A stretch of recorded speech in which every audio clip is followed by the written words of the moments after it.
This is California Edition. I'm Brad Pomerance. I'm glad you're with us. If you love political analysis, and I know you do, you'll want to stick around for this half hour. We'll be speaking with three professors from UC Riverside. We're going to be starting with Martin Johnson. He is actually the chair of the UC Riverside Political Science Department. We'll be talking about the election generally with Martin. Then we move to Loren Collingwood. He's also a professor at UCR talking about Latino voters. And then Karthick Ramakrishnan. He's an expert in Asian American voting patterns.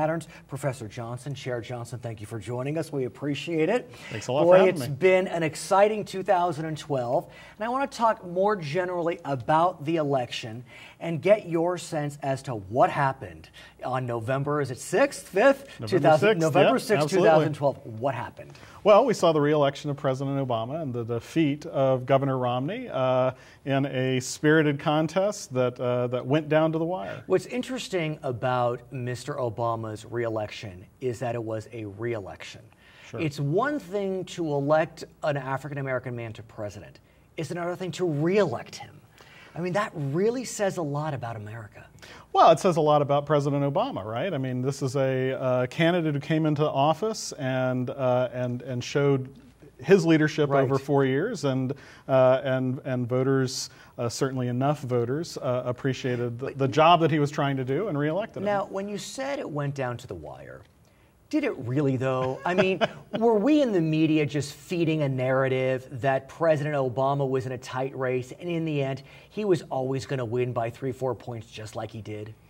I think that probably the media narrative that it went down to the wires is probably a little overstated. Mm-hmm. The news media have a real interest in making it a competitive horse race. That's great copy. That's great images. That's a story that people like to hear and like to tell. But that said, throughout the campaign, we saw candidates go up, go down, and had a real spirited competition. And let's talk about one of the ups and downs, because I look at that very first debate, and I think it's fair to say that was the moment where Republicans and or the media thought, oh, maybe Mitt Romney could pull it off. Mm-hmm. Was that a media creation? Generally, no. I mean, President Obama is broadly acknowledged by Democrats, by Republicans, by voters of all stripes to have gone into that first debate underprepared and underperforming.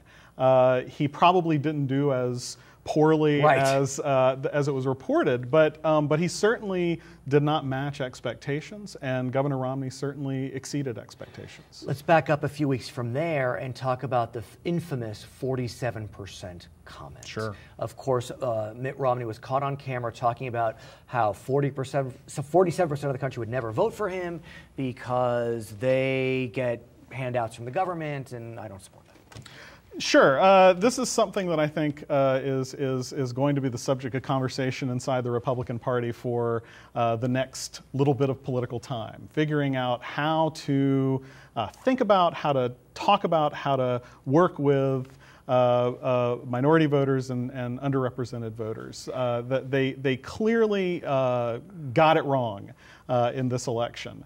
And where they move from here is I think, a big subject of debate inside the Republican Party. What was interesting to me is after Mr. Romney was lambasted for that 47% comment, in the wake of his loss, he, on a conference call, talked about how President Obama was reelected because Obama gave gifts.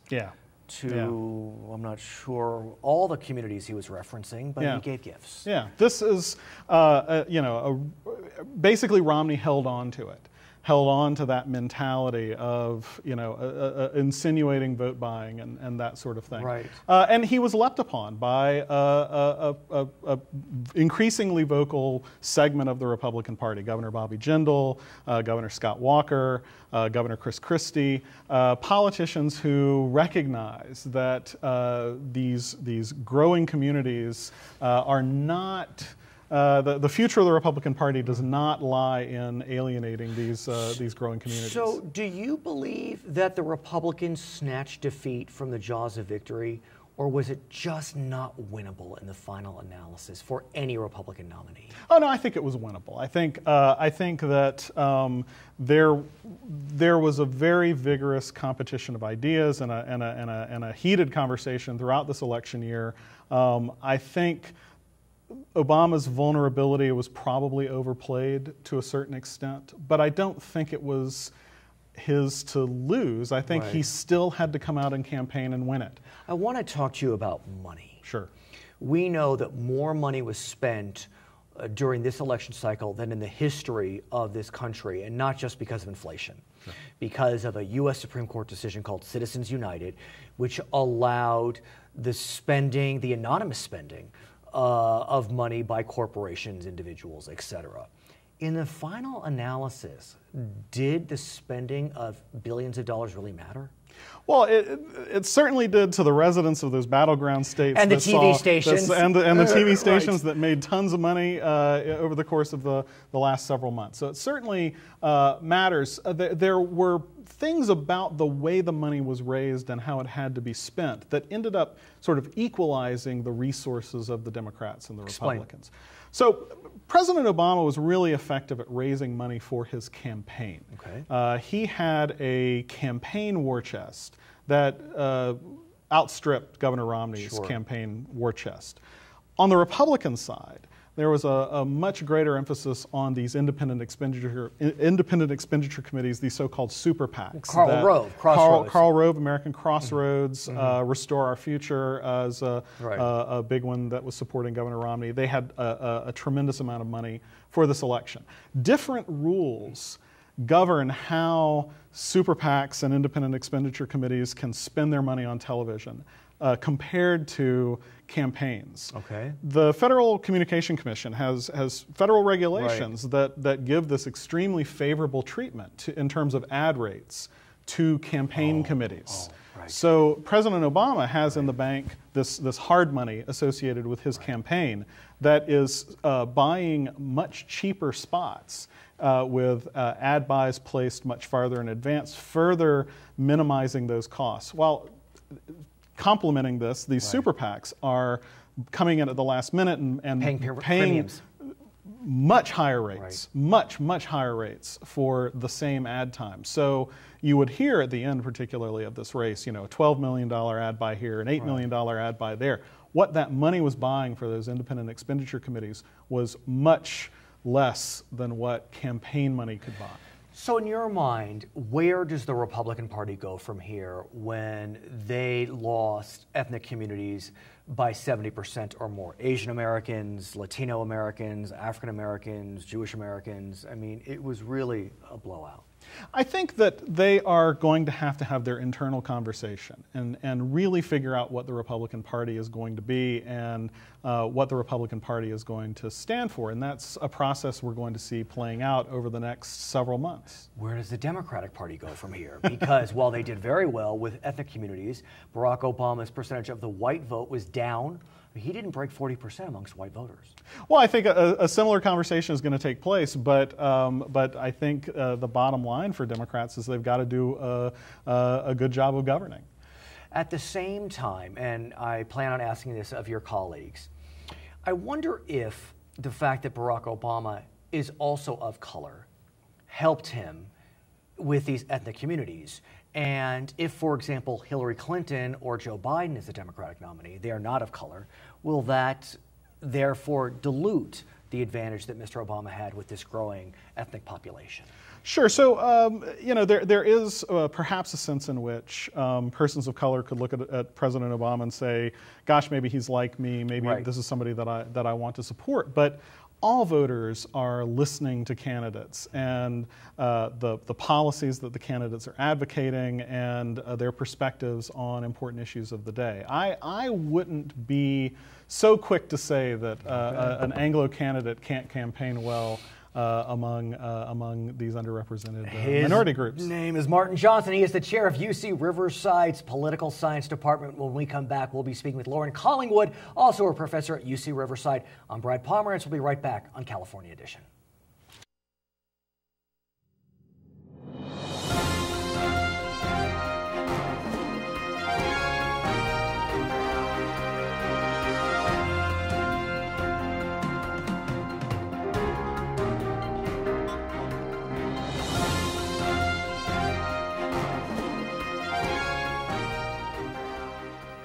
Welcome back to California Edition. I'm Brad Pomerance. Our guest now, Loren Collingwood. He is a professor at UC Riverside as well, and he specializes in looking at Latino voters. And boy, the Latino community came out very strongly for Barack Obama, over 70% of the vote. Not that surprising, or is it?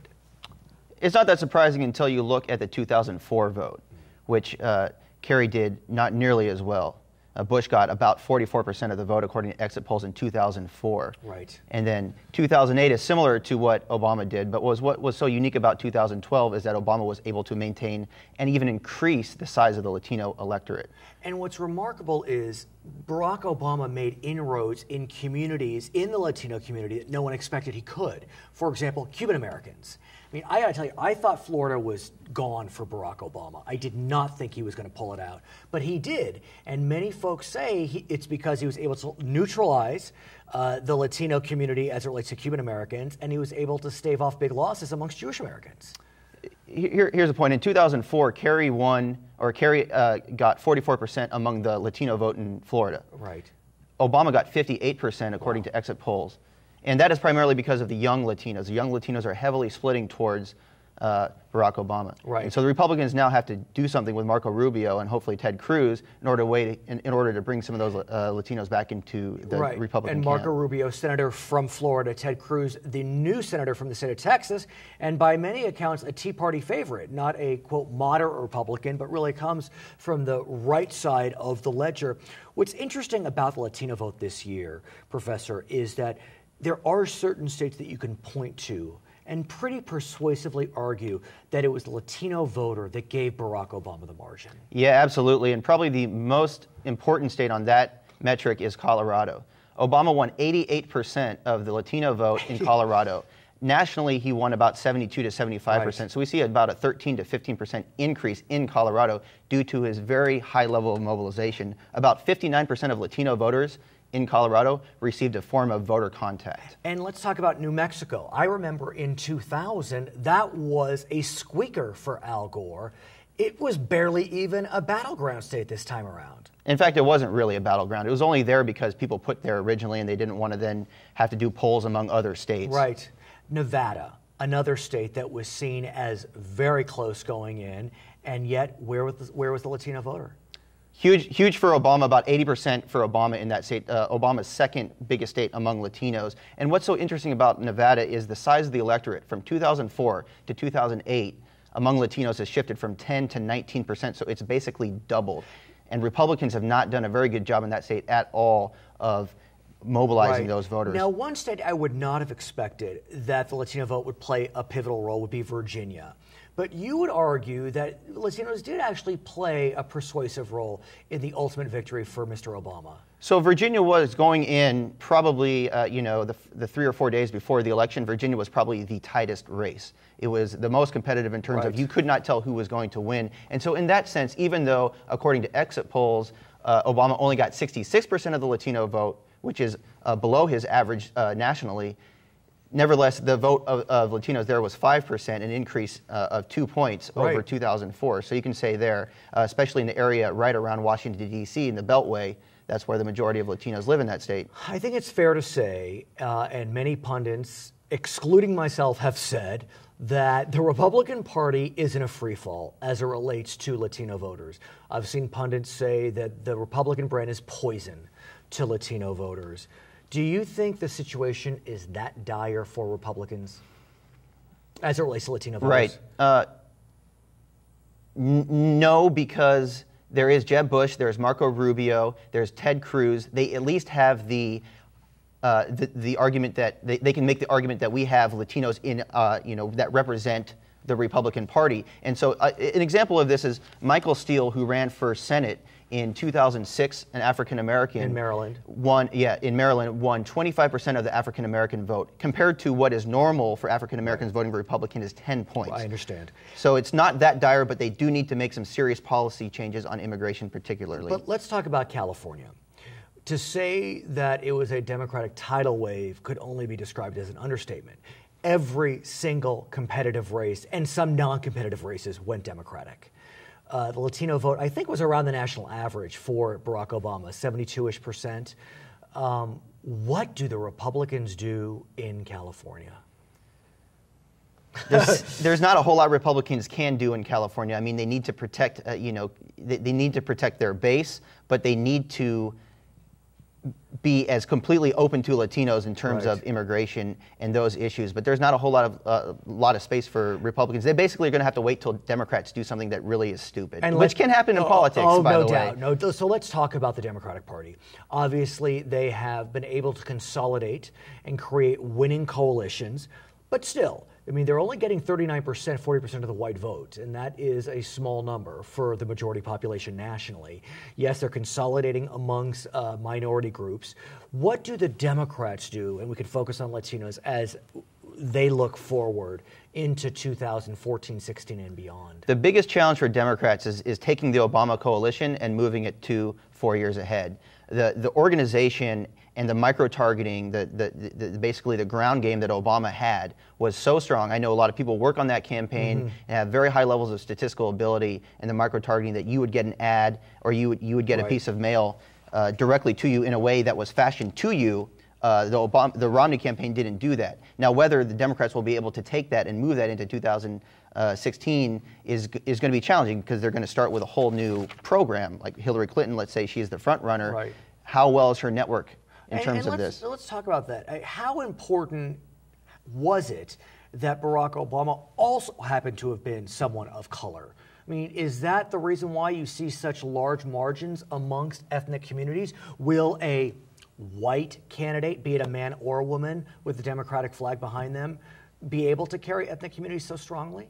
I mean, it's possible. Yes, being a person of color, you could argue, did help, although there is some research that tends to show the opposite, that there can be racial polarization, in that sort of white candidates will pit minority groups against one another in that sense. But it's also that he was a transformative figure, much like JFK was in the 1960s. That's what I think. Yeah, being a Catholic, but also being young and being extremely articulate and representing the face of a new generation. And I think that's what it is. He represents the face of a new generation. We're about to talk to Karthick Ramakrishnan, who is a professor at UC Riverside. He specializes in Asian American voting patterns. And I was amazed when I looked at all the analysis that showed that Asian Americans voted for Barack Obama in even greater numbers than Latino Americans. Asian Americans around 73%, Latino Americans around 71%. What do you make of that? I mean, I think the thing about those two groups is that ties them in common is the immigration issue. And when you see the DREAM Act and Jan Brewer in Arizona, passing the Arizona SB 1070 anti-immigration laws there, even though that may not be directed at Asian Americans as much as it is, say, at Latinos, it sends a message of racial fear and hate, even though you can argue, as Republicans do, that this is just a policy issue and they're trying to do something. But if you're a person of color, primarily who these laws are geared at, you could be driving down the street and get pulled over simply for driving while a person of color. As we speak today, there are discussions about whether we will have immigration reform, comprehensive or piecemeal. What's your sense? It's very hard to pass comprehensive immigration reform. It's very, very hard, even in the House. So I think that there will be some sort of piecemeal approach, and that we will get some sort of DREAM Act type of thing going, and it will start with Rubio in the Senate. He will be the driver of that, and hopefully for the Republicans, he can be successful, and the Democrats will work with him on that issue, no doubt. But like you said, the House is still dominated by Republicans. They have the majority, and there are plenty of hardline anti-immigrant folks in the House on the Republican caucus. Where do they go?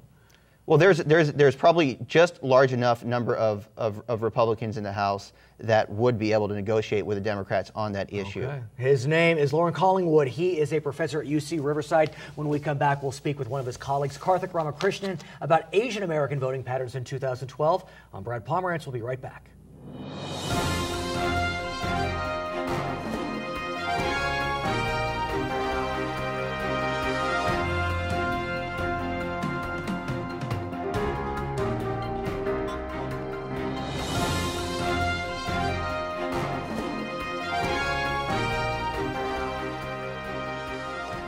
Welcome back to California Edition. I'm Brad Pomerance. Our guest, Karthick Ramakrishnan, he is a professor at UC Riverside. He is also the director of the National Asian American Survey. Wow, who would have thunk that from 1992, when Asian Americans voted 31% for Bill Clinton, that 2 decades later they'd vote 73% for Democratic nominee Barack Obama. That is a swing like none other. There's no other group that has shifted so dramatically in the last 20 years, and it's pretty breathtaking. And what's also breathtaking is even in the last 2 cycles, in 2008 they went 62% for Barack Obama, an 11-point spike in one election. Yep. What has happened? It's like the world is like, what alternate universe? When I was working in politics myself, I mean, the Asian American community was solid Republican, I mean, to the core. Right. Well, we had an op-ed in the LA Times on this recently. And we're showing it on the screen now. And in that we argue that, first of all, Bill Clinton did a lot in terms of mainstreaming the Democratic Party, so he had a pro-business orientation. So that helped correct the ship, if you will, from the Democratic Party's perspective. So they go from voting 31% in 1992 to, by the time the Clinton presidency ends, for Al Gore, it was 54%. But even then, it seems like a toss-up, right? So they still could go either way, and for a long time, for the past decade, they've been thought of as a group that's a swing voter that could go either way. But since then, you've had developments, especially in the Republican Party, particularly on immigration, but even some of the Christian conservatism that's a very vocal and public face of the Republican Party that has hurt the Republican Party when it comes to outreach to Asians. Think about it. The Asian American community voted in greater numbers for Barack Obama than the Latino community. Right. I mean, that plays like none other. And mind you, the Asian American community is a large voting bloc. I mean, some surveys have them at over 10% nationally, and in some states, maybe even in California, at 12%. Right. So in certainly in states like California, New York, New Jersey, they're a big chunk of the population. In places like Nevada and Virginia this year, there was a lot of outreach to them because they potentially provided the margin of victory. The thing about Asian Americans, I think, that is provoking a lot of internal debate within the Republican Party in particular is that if you look at their socioeconomic status, if you look at some of their social values, you'd think that they may be natural fits with the Republican Party. Asian Americans have had a tremendous immigrant success story. I compare them, for example, to Jewish Americans, who, if you look at the kind of the tableau, you'd think they could trend more Republican, but yet even Jewish Americans who are being hit very strongly on Obama is not pro-Israel enough, they voted 70% for Barack Obama. I mean, these two groups, you know, in a lot of ways, education's important, and yet they swung wildly. Well, both of these groups believe in government as a potential force for good, right? So they don't buy the government is bad and you need to shrink government. So Asian Americans support larger government that provides more services. And let's talk about that, because you've done some specific work at looking at the Asian American vote in California on, for example, Proposition 30. Now that passed with 55% of the vote. I was shocked. I thought it was going to go down. I will admit that. But yet, where did the Asian American community come down? So about almost 2/3 of Asian Americans ended up supporting Prop 30, and that was significant. Stunning in its breadth. Right. And it makes sense because when you talk about K through 12 and especially the higher ed system, UC and the Cal State system, you have a lot of Asian Americans in those systems. We found in our pre-election poll that college affordability is a major concern for Asian Americans. I've seen analysis that suggested that because the UC and CSU system has so successfully recruited Asian Americans, and because Governor Brown was so successfully campaigning on those campuses, that Asian American students may have been part of the reason that Prop 30 passed, because they voted in big numbers and voted for Prop 30. Makes a lot of sense. I mean, we'll have the final numbers with different surveys in the coming year, but there was a lot of youth mobilization, and Asian Americans are a big part of these campuses. What about on the federal issues? We're in the midst of a debate over tax increases. Should we renew the Bush tax cuts for everyone, or the bottom 98%, whatever that may mean? Where are Asian Americans coming down there? So again, here, the findings go counter to stereotypes. So Asian Americans support raising taxes on those earning more than $250,000. And even among those in our survey who earn more than that, so these high earners, 62% of them support raising taxes. So that shows you that it's not just about this narrow self-interest that these voters are. I would be remiss if I didn't mention that here in California, we are sending 2 Asian Americans to the United States Congress, 2 new Asian Americans, I should say. Indian American Ami Bera, who took out a very well-known Republican incumbent, Dan Lundgren. That was a surprise win, I think it's fair to say. And then right here in the Inland Empire, an Asian American who identifies himself as a gay man, Mark Takano, won in a walk. Yep. Wow. No, and that was historic. I mean, it's historic nationally. The first Asian American, and I believe the first gay person of color to serve in the U.S. Congress. And that's not the only groundbreaking we've done. The first Hindu American was elected to the United States Congress. And she comes from Hawaii, correct? Yeah, Tulsi Gabbard from Hawaii. So she's a Pacific Islander. Right. And she says that she will take her oath on the Bhagavad Gita, which would be pretty remarkable. It's the first time that has ever happened. And we must discuss Tammy Duckworth. I mean, she took out what some are calling the Tea Party darling, Joe Walsh. But she's historic for a whole variety of reasons. Tell us about Tammy Duckworth. So Tammy Duckworth is a war veteran, injured war veteran. She's a double amputee.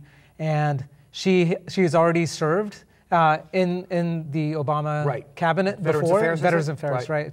And so then she's going to come back. And she's going to have a pretty big platform. She does well on TV, and she's very telegenic, and she's pretty active and public in terms of advocating for working class families and also for Asian Americans. And then Grace Meng out of New York, a Chinese American woman, was successful. There will be 12 Asian Americans in Congress, the highest number that we have ever seen. Let's look forward, though. You've taught me that while Asian Americans have been trending Democratic in their voting, they don't necessarily register as Democrats. And so in your LA Times article, for example, you suggest that could be an opening for the Republican Party. Absolutely. So what Asian Americans are what could be considered rational voters. They're paying attention to the issues. They're paying attention to the messages that are happening. They're not as wedded and set in their party orientation. So that still means that either party could try to attract them, but it also means that they could be sensitive to parties that produce messages that turn them off. So I think party messaging ends up being very critical because this is still a very highly immigrant population, and the kind of messages coming out of these parties end up being important. A lot of folks have lamented the fact that while the Latino community is growing in America, Latinos are not voting in proportion to their population. Voter turnout was up amongst Latinos. What about Asian Americans? Are they voting in disproportionate numbers to their population or not as much? They are not voting proportionate to their population. So first you have the barrier of people becoming citizens. But that Asian Americans have one of the highest naturalization rates among those who are eligible. So that's not as big of a barrier. But the bigger barrier is getting people registered to vote. So I'd actually be curious to see with online voter registration how much of a difference that will make. We already saw that implemented for a little bit in California before this election. I would imagine that should help boost Asian American Is there a fear amongst Asian Americans because many came from dictatorial countries that they just don't want to get involved in government? This goes back to my dissertation research. Please go. So when you look at groups like Vietnamese, you think, oh, they're coming from repressive regimes and therefore they're more motivated to participate. But we actually find, generally speaking, and if you look generally at Asian Americans, but also if you look at white immigrants too, those who come from repressive regimes or communist countries are less likely to participate. You have to be honest with me. If I would have told you that Asian Americans would support Barack Obama in greater numbers than Latinos, would you have said I was crazy? I was surprised, I must say. We thought, my colleagues and I thought that it would be in the high 60s. So to see it almost reach 3/4, right? So 73%. And it could. I mean, who knows what the ultimate surveys will tell us. Right. So, other surveys that I've looked at peg the numbers around that level. We have a report coming out soon that pegs it at 71%. It's all in the same ballpark. So it's remarkable. Karthick, I want to thank you so much for all the research you're doing and the insight you're giving us about the electoral map here in California and the nation. My name is Brad Pomerance. We thank you for watching Charter California Edition.